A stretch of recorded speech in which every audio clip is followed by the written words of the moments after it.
اهلا بكم من جديد. طول الوقت احنا بنحاول في سيدتي وخاصه اسره يوم الاربع نقدم فقرات فعلا مستوحاه من الطبيعه، منتجات مستوحاه من الطبيعه. الحقيقه انا شخصيا بحب الحاجات اللي مستوحاه من الطبيعه وتكون مبنيه في تكوينها على اسس نباتات طبيعيه، منتجات طبيعيه، ثمار مثلا، فواكه الى اخره. عشان كده النهارده فقره من الطبيعه الحقيقه من الفقرات المحببه الينا. انضمت لنا على الهواء مباشره مي خالد عشان تعرفنا احدث منتجاتها من الطبيعه. اهلا بيكي. اهلا بحضرتك. قولي لي بقى الاول، منتجات من الطبيعه يبقى مبنيه على نبات معين او منتج معين، انت بانيه منتجاتك على اساس ايه؟ هي كلها من الطبيعه، الاسوس، زيت شجره الشاي، الفيتامين، جليسرين، فيتامين بي 5، كلها حاجات طبيعيه ناتشورال. جميل.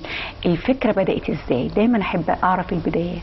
هي الفكره بدات، بص، هي ما كنتش مخططه لها خالص بصراحه. الفكرة كانت من سنتين تقريبا او سنتين ونص.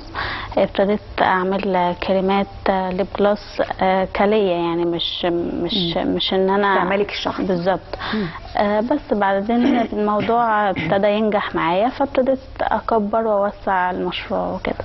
يعني بدأتيها كهواية؟ بالظبط. طب الهواية دي اكيد انت درستي دراسة متخصصة ولا كلها حاجات هي الاول انت جبتيها من السوشيال ميديا؟ هي الاول كانت سوشيال ميديا، وان انا كنت بحاول ان انا اعملها بنفسي وكده. بعد كده ابتديت اخد كورسات، واخده كورس من الجامعه الامريكيه وكورس تاني من الجامعه البريطانيه، وابتديت بقى ان انا اعمل الفورميشن واشتغل على نفسي وابتدي ان انا اكبر واوسع، اعمل كذا منتج يعني. طيب من غير ما نذكر اسامي كده اي جامعات ولا اي حاجه، خليني ارجع ليه اول منتج انت عملتيه واستخدمتيه مع نفسك كان ايه؟ الليب اويل والليب جلوس اللي هو موجودين معانا النهارده. اوكي. طيب ده منتج مبني على ايه؟ اشرحي لنا بقى المكونات، الخامات المستخدمه، النسب، يعني ايه فايدته عن اي ليب بالم مستخدم من بنشتريه من الصيدليه مثلا او من اي منتج تاني؟ تمام. ميزته ان هو بيتكون من زيوت اكتر، يعني الزيوت بتبقى فيه نسبتها مثلا 80%، فاذا الترطيب بيبقى اكتر، فاكتر من كمان من الليب بالم. يعني الليب بالم بيبقى الزياده فيه زبده الشيا، زبده الكاكاو، لكن الليب اويل بيبقى زيوت اكتر من الليب بالم. فبالتالي بيرطب معاكي الشفايف، وفي نفس الوقت بيكون جلوس، يعني بيكون واخد نفس الشكل الليب جلوس. وفي نفس الوقت اللمعه اللي الناس بتحبها بالظبط كده. بالظبط. فبيرطب الشفايف وبيساعد الشفايف ان هي تبقاش فيها تشققات او ان هي تكون متقشره. في الشتاء كمان الشفايف بتتدمر فعلا. بس فهي بيرطب الشفايف قوي اكتر كمان من الليب بالم. له ريحه معينه ولا هو ريحته فراوله؟ ممكن نشم كده عشان احنا بنتكلم. ريحته لذيذه جدا، ريحته فعلا فراوله، ودي من الروائح التصور اللي ناس كتيره بتبقى مقبله عليها، بنات كتيره قوي. ممكن اعمل تيست كده؟ اوكي. هو كمان بيغير لونه للبينك، يعني هو بيكون ترانسبيرنت. انا شايفاه شفاف اهوت. اتفضلي. اوكي. بدأ فعلا يدي لون البينك الفاتح قوي، البامبا الفاتح الروزي كده، اللي هو لون الشفايف اللي هو يكون طبيعي. انا هسيبه على ايدي كده لغايه ما ننهي اللقاء معاكي عشان اشوفه هيجف ولا لا. مفيش مشكله. والفليفر كمان بتبقى سامحه ان هي قابله للاكل، يعني الفليفر كمان طبيعيه، بتبقى طبيعيه بالظبط. ده بياخد منك وقت قد ايه عشان تنفذي؟ ولا اي حاجه. ولا اي حاجه. دقيقتين مثلا عشان تركبي العبوه دي؟ دقيقتين بالظبط. بالظبط. اوكي. طب احنا بقى عشان نحتفظ بيه، اولا طول الوقت بيبقى المنتجات المبنيه من الطبيعه او المستقاه من الطبيعه دي محتاجه عنايه معينه. هل نعينه في الثلاجه، يتعرض لدرجه حراره قد ايه وهكذا؟ هو الفيتامين اي بنستخدمه ان هو بيبقى كماده حافظه. فاحنا بنحط الفيتامين اي في كل برودكت عشان يبقى حافظ للمنتج نفسه. اوكي. يعني احنا ممكن نستخدمه زي ما كل السيدات والفتيات بيحبوا يستخدموا طبعا مرطب الشفايف، بيبقى دايما في الهاند باج، في الشنطه معايا وانا خارجه، دايما مصاحبني كده في في اي حاجه الملمع ومرطب الشفايف موجود. فده امن جدا، اللي بتعمله مي خالد، صنعته مي خالد. امن جدا ان احنا نتحرك بيه رغم ان هو من مواد طبيعيه. ايه منتج تاني انت معتزه انك عملتيه، منتج حلو؟ الغسول مثلا. اوكي. ده غسول الهيالورونيك اسيد والسيليسيك اسيد. ده بيفتح البشره وبيقلل كمان من ظهور الحبوب او لو في مثلا اختلاط في البشره، يعني البشره مش متوحده، بيوحد البشره وبيفتحها. في نفس الوقت حاجه طبيعيه، يعني ما فيهاش كيميكال او ان هي ممكن تاذيلك بشرتك او كده، لا خالص. مكوناته الاساسيه ايه؟ زيت شجره الشاي، العرقسوس، جليسرين، السيليسيك اسيد، الهيالورونيك اسيد. بس السلسليك اسيد والهيالورونيك اسيد دول انت المفروض بتشتريهم من منتج كيميائي، صح كده؟ تمام. بيبقى في اماكن معينه انت واثقه فيها تستقي منها او تشتري منها منتجاتك دي؟ اكيد طبعا. اكيد. مش كده؟ والنسب كمان عشان تحطي كل نسب حاجة معينه، بتبقى بميزان، وكل حاجه بتبقى ليها نسب معينه. طيب هنا انت بتقولي انك انت بتعملي منتجاتك من شجره الشاي ومن الجليسرين والعرقسوس. انا عارفه العرقسوس، كنبات العرقسوس، وعارفين الجليسرين متوفر ده عندنا في الاسواق المصريه. ولكن هل شجره الشاي موجوده عندنا في مصر؟ موجود المنتج بتاعها. هو بيستورد، وبالتالي في ناس بتبيع الحاجات دي. يعني معنى كده ان المواد الخام الحصول عليها سهله جدا. كويس قوي قوي. الغسول ده ينفع لكل انواع البشره؟ هو جميع انواع البشره. البشره الجافه، البشره الجافه، البشره الدهنيه، البشره الدهنيه والمختلطه والحساسه. تقدر اي حد يقدر يستخدمه مره صباحا ومره بالظبط مساء. وفي نفس الوقت مش بينشف الوش، يعني لو هو بيرطب كمان. بيرطب البشره جدا. طيب بعد ما عملنا غسلنا وشنا بهذا الغسول، ايه بقى تنصحي من المنتجات اللي ممكن نعملها كترطيب للبشره؟ عامله ترطيب للبشره كريم؟ السيرم. السيرم هو ليه السيرم بتاعه. اوكي اوريدي ده. وكمان بصي هتلاقيه ان هو مش اويلي، يعني حتى لو بشره حضرتك مثلا دهنيه او كده، هو انا بشرتي جافه. هو كمان بيرطب. انت هتحسي الترطيب. اتفضلي خلينا نجرب. هو ملوش ريحه، وده حاجه لطيفه. ملوش ريحه، ان البشره ساعات بتتحسس من الروايح. هو ملهوش ريحه، وفي نفس الوقت ملمسه مش دهني نهائي. يعني انا كده استعمله، بس طبعا انا بخدمه على البشره، على الوجه بالظبط. كمان المنطقه اللي حوالين العين ممكن تستخدم السيرم ده. السيرم عادي تحت العين، وفي كمان الاي كوفي كريم. الاي كوفي كريم مبني على الكوفي. اوكي. هو انا مبسوطه من حاجتين. الحاجه الاولانيه ان السيرم بشرتي امتصته بسرعه، وده يعتبر حاجه لطيفه بالنسبه لاي منتج. وان الجزء اللي احنا جربنا فيه الليب بالم لسه موجود. ايوه. ما اتمسحش، فده معناه ان المنتج كويس، يعني في ثقه ان احنا ممكن نستخدمه. لسه باين اهوت، هي نقطه صغنونه بس لسه باين. اوكي اتفضلي. تحت العين لو حضرتك عارفه الكافيين تحت العين تحفه، يعني حتى لو عملتي قهوه كده، التفل بتاع القهوه ده في الاخر حطيتيه تحت العين كده بالليل كماسك، هو بيقلل كمان الانتفاخات اللي تحت العين والسواد اللي تحت العين، بيفتح كمان. انا عارفه الحقيقه الكمادات للشاي، انما فكره القهوه تحت العين انا بالنسبه لي ما اعرفش المعلومه دي. لا، القهوه تحت العين او الكافيين عامه خطير تحت العين، بيقلل الانتفاخات، ولو في تجاعيد او كده بتروح نهائي. جميل. ده مبني بقى على كده، ده فيه مستخلص كافيين. شم. خلينا نشم كمان الريحه بتاعته. هو ريحته قهوه. ريحته قهوه فعلا، بس خفيفه او ممكن تبقي تقيله شويه. لا الحقيقه ريحته لطيفه. ريحته لطيفه قوي، وشكله كمان ملمسه لطيف. ملمسه ناعم جدا. ناعم قوي، مش بازليني بزياده يعني. اتفضلي خالص. طيب المنتجات دي زي ما بنقول، يعني هسألك نفس السؤال تاني، المنتجات دي ممكن نستخدمها نحتفظ بيها، مش لازم نعينها في الثلاجه، في درجه حراره الغرفه العاديه، اي قدام المرايه بستخدمها، هو استخدام اليومي وانا مش قلقانه منها. بالظبط. انت عامله لها اكسبايرد ديت، يعني تاريخ للصلاحيه، استخدمها في خلال قد ايه؟ لان دي حاجات مهمه يعني ماكسيموم 3 سنين مثلا. 3 سنين دي فتره كويسه جدا. 3 سنين، خلال الفتره دي هي متعرضه لدرجه حراره الغرفه العاديه، مفيش مشكله. بالظبط. في بقى الحاجات اللي هي فيها زيوت مثلا زي الاي كوفي كريم، ده في الحر الزيوت ممكن تسيح، يعني الفورمولا نفسها ممكن تسيح، فيستحسن يتشال في الثلاجه. عظيم جدا. طيب استاذه مي، خلينا نشوف انت عامله منتجات تانية ملونه كده. دول التنت. التنت بقى، التنت ده بيستخدم برضو للبشره؟ ده خدود وشفايف. عامله منه درجات مختلفه؟ في منه درجات. عامله ايه بقى؟ في اللي هو الكريمي تنت، ده في منه 2 شيد. انت بقى استخدميه على ايدك المره دي. خلينا نجرب نشوف الالوان كده. ماشي.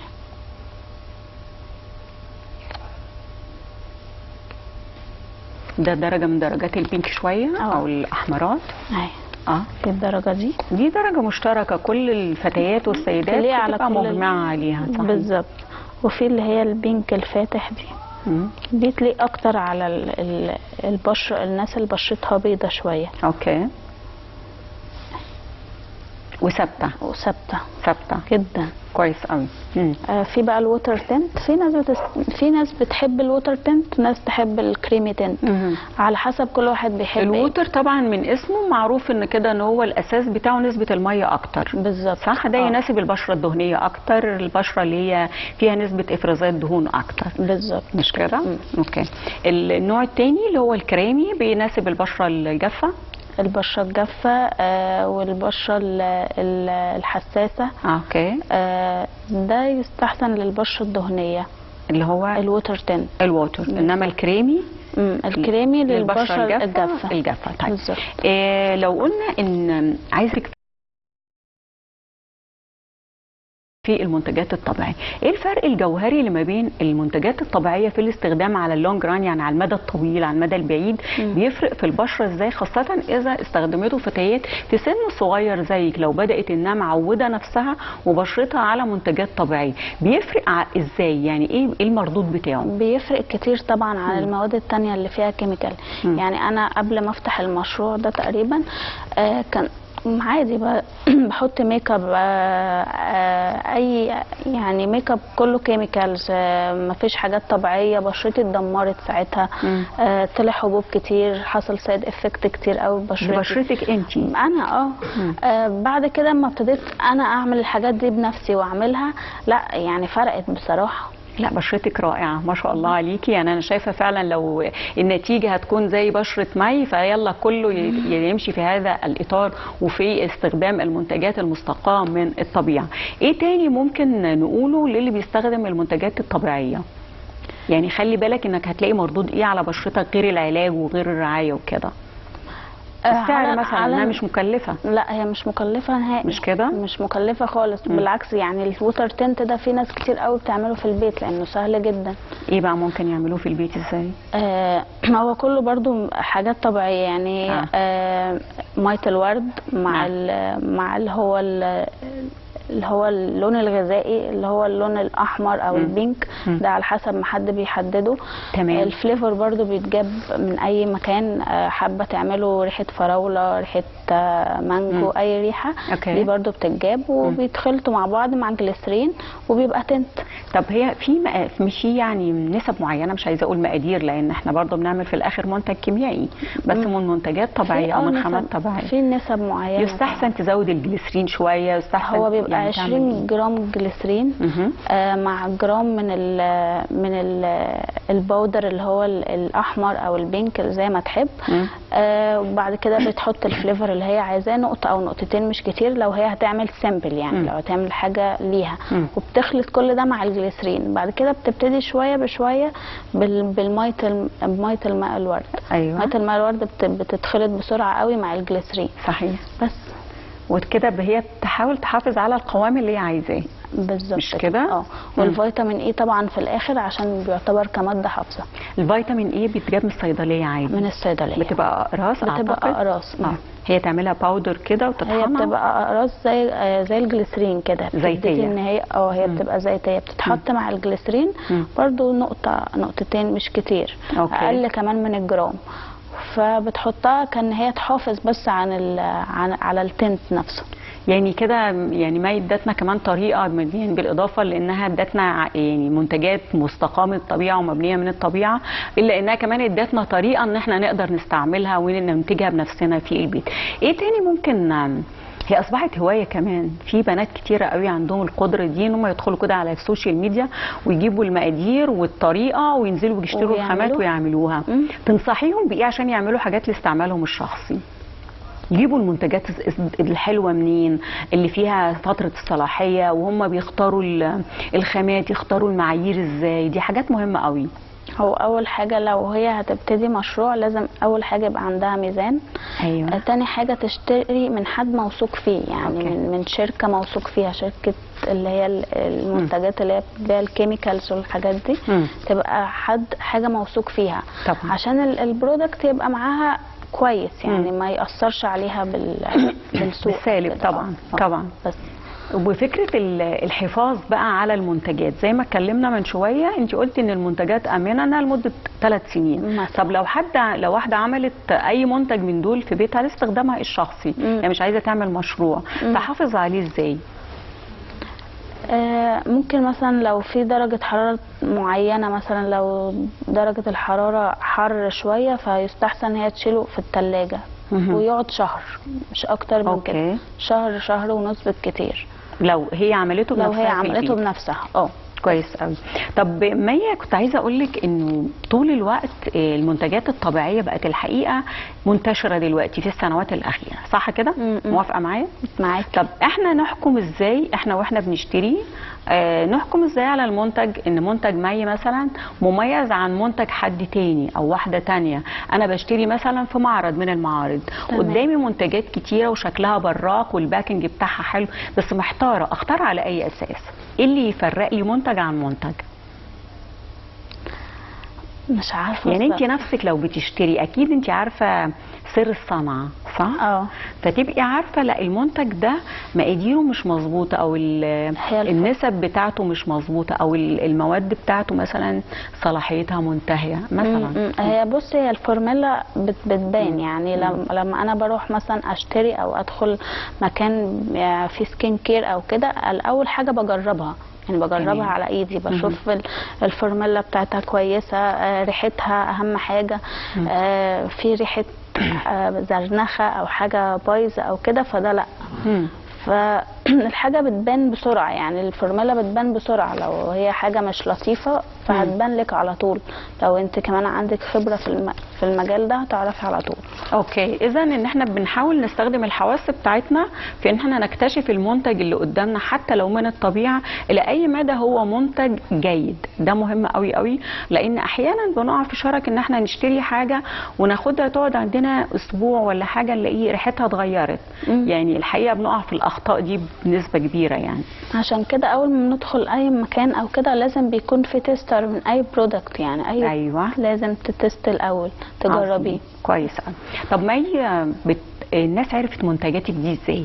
اونلاين ولا شاركتي في المعارض وجها لوجه والناس جربت منتجاتك؟ هو في الاول كان اونلاين، بعد كده ابتديت انزل معارض. بس فالمعارض فرقت كتير قوي قوي من الناس تعرفني كمان. فرقت معاكي في ايه المعارض؟ تعرفت اكتر. الناس بقى في ثقه بيني وما بين العملاء اللي بيتعاملوا معايا، بقى في بيننا احنا الاثنين ثقه، عكس كتير من الاونلاين. هي ما بتبقاش شايفاني انا بتكلم ازاي، هي ما تعرفنيش انا ما اعرفهاش، فبتبقى في خوف شويه. لكن في المعارض ببتدي ان انا اتكلم مع الكلاينتس وهم يعرفوني واتعرف عليهم. ابتدي بقى بعد كده بتاخد مني مره، بعد كده بنفضل بقى على طول نتعامل مع بعض. بقى عندك عملاء ثابتين معاكي دلوقتي؟ بالظبط. ربيتي يعني عملاء فعلا كتير الحمد اكيد لله. يبقى في مساحه ثقه. اكيد الحمد لله. وده بيشجعك ان يبقى عندك خطط مستقبليه، يعني بتحلمي بايه بقى في المشروع ده؟ انت خلاص بداتي مع نفسك، ماشيه بخطوات الحقيقه منظمه. بداتي مع نفسك ثم عملتي منتجات بشكل بروفيشنال ودرستي، وانا معجبه جدا بفكره ان انت دخلتي للمنهج العلمي، لان دي حاجه متعلقه بصحه الانسان، يعني فلازم تكون مبنيه على منهج علمي. وبتستقي مع حاجتك من بتقولي مصادر وشركات كويسه، ده جميل، كل ده حلو قوي. طب الخطط المستقبليه بقى هتعملي ايه؟ ناويه على ايه؟ هو انا ناويه الصراحه ان انا يعني يبقى عندي مصنع، او مش مصنع، زي شوروم، ناس بتصنع لي بقى الحاجه، لان انا يعني دي شويه دي برودكت قليله قوي، يعني انا عندي حاجات تانية كتير. فالموضوع ابتدى يكبر، فالشغل ابتدى يزيد عليا، فانا ببقى عايزه شوروم مثلا او مكان تعرضي مكان فيه او بشكل ثابت. مصنع او كده، لا ان هو حد بقى يصنع لي. يعني انا اقول مثلا المقادير ايه، الدنيا دي ايه، وحد يعمل لي. لا يعني دلوقتي عندك حلمين الحقيقه، هما الاثنين لهم علاقه ببعض وممكن ما يكونش لهم علاقه ببعض.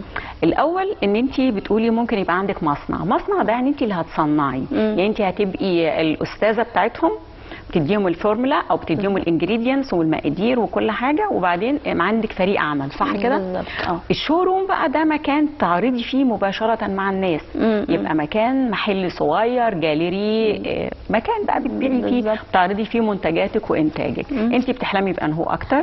لا مصنع بصراحه دلوقتي. عايزه تصنعي؟ هايل، حلو قوي قوي.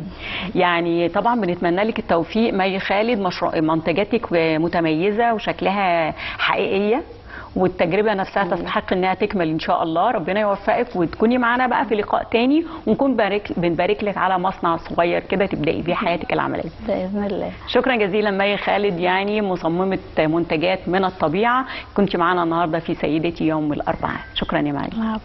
نخرج مع كل الساده المشاهدين لتقرير على الهواء مباشره، ونرجع مع المستشار او المستشاره مدربه الكونغ فو فريده حمزه عشان تقول لنا هل الكونغ فو ينفع رياضه للبنات ولا لا؟ طب ولما ينفع هل ده للدفاع عن النفس فقط ولا رياضه والدفاع عن النفس ايضا؟ بعد هذا التقرير.